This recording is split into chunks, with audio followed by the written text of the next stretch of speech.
Aujourd'hui, nous avons le plaisir d'inviter à notre antenne M. Jacques Mandoni, chanteur, compositeur et poète français, et a choisi la ville de Sidi Ifni comme un deuxième point de chute. Donc nous l'invitons pour un interview, pour nous parler de lui, parler de ses activités et de sa carrière artistique. Bonjour à tous, très content d'avoir cette interview. Alors, pourquoi Sidi Ifni? J'avais fait tout un voyage au Maroc avec très peu d'argent, rencontré beaucoup de gens et je suis tombé malade à Goulémine, j'ai voulu la mer, je suis arrivé à Sidi Ifni. J'ai trouvé une forme de mélancolie, des gens adorables et j'ai eu envie de rester ici pour composer pendant presque une vingtaine d'années maintenant, presque tous les hivers, entre l'Inde et Sidi Ifni. Alors, voilà pour moi. Ma première question, qui est Jacques Mandoni du point de vue artistique? Alors, du point de vue artistique, j'étais à Paris très jeune quand j'avais 16-18 ans. J'ai rencontré beaucoup de gens de cultures très différentes qui m'ont donné envie de voyager. J'avais ma guitare et j'ai commencé à chanter des chansons pour défendre la langue française.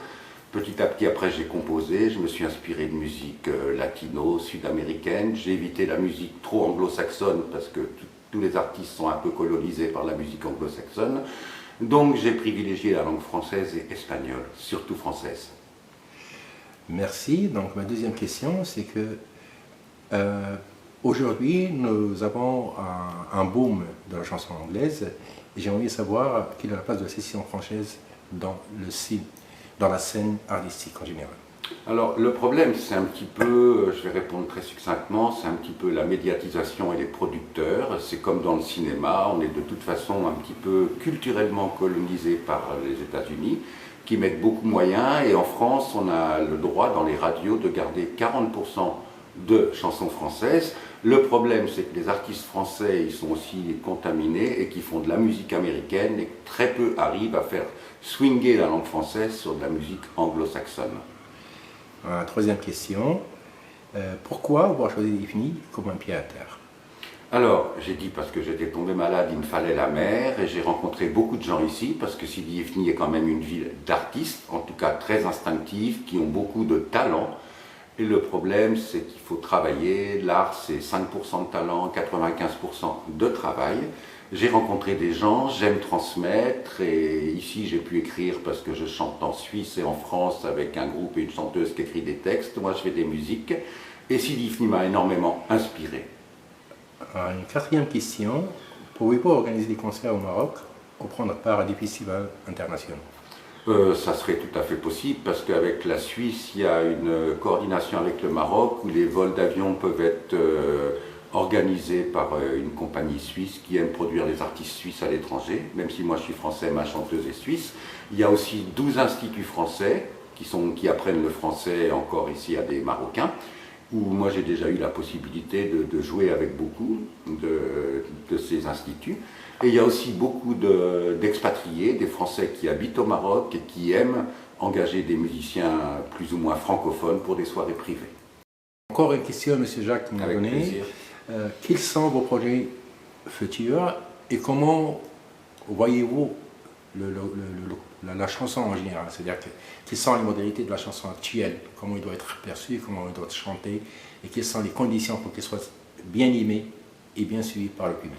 Alors aujourd'hui, le problème, c'est que les gens la vie est un petit peu stressante. Beaucoup de personnes sont angoissées par l'état du monde, l'état de la nature. Il y a une belle jeunesse, mais il y a eu toute une époque où on a conditionné les gens, où la musique est devenue un divertissement. Et aujourd'hui, il y a quand même des jeunes qui ont envie d'écouter la vraie langue française, les vraies paroles, des chansons qui ne sont pas toujours « je t'aime, moi non plus, reviens, chérie ». Donc il y a un renouvellement des textes, et c'est aussi le problème des médias, parce qu'il y a beaucoup de compositeurs qui existent, il y a beaucoup de paroliers qui existent, malheureusement ils ne sont pas radiodiffusés. Mais il y a encore un public, et ça c'est mon espoir, à transmettre une certaine profondeur de pensée dans la chanson française. Merci. Encore une question, peut-être c'est pas la dernière, mais l'avant-dernière. Le fait d'être au Maroc, est-ce que vous n'avez pas, par exemple, envie de composer des chansons avec des chanteurs marocains, de faire des duos, par exemple, soit avec des chanteurs berbères, ou des chanteurs amazirs ou chanteurs arabes? J'adore écouter la musique principalement amazigh, mais le problème, bon, évidemment, c'est la langue, parce qu'on ne parle pas spécialement la même langue, mais il y a des duos, on peut faire moitié d'une chanson en français, moitié d'une chanson en amazigh ou en berbère, mais il faut rencontrer les gens qui ont envie de le faire. Et moi, ce que je trouve beaucoup au Maroc, comme dans beaucoup de pays, c'est que la plupart des musiciens jouent d'instinct. Ils ont beaucoup d'ego, mais quand on veut vraiment travailler un morceau, ils ne sont pas toujours au rendez-vous. Mais il y a des Marocains, évidemment, qui existent. Mais une chanson, ça veut dire une introduction, un texte et une conclusion, et voilà, et un travail aussi de mise en scène et de regard avec le public. Ben, merci beaucoup pour votre patience et aussi pour le temps que vous nous avez accordé. Et comme vous êtes ici, on aimerait bien que vous nous chantiez une chanson, l'une de vos plus belles chansons, celle que vous aimez le plus, tant que vous êtes ici. Voilà, c'est peut-être pas la plus belle, mais c'est ce que j'aime, parce que c'est l'histoire de la France autour de la Loire. Et comme je vous ai parlé de mes influences de voyage, j'ai mis une musique latino-américaine dessus. Voilà. À vous la parole. On va pas faire toute la chanson. Oui, bon, je peux faire juste un morceau. Hein.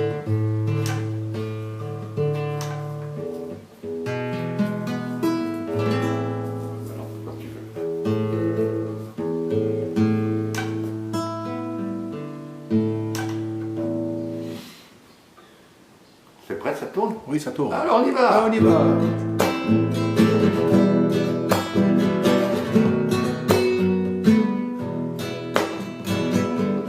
La Loire est morte ce matin, entre Saint-Nazaire et Madin, c'est un marin du bout du monde qui l'a poussé dans l'océan au milieu du pont géant, la triste fin pour une blonde.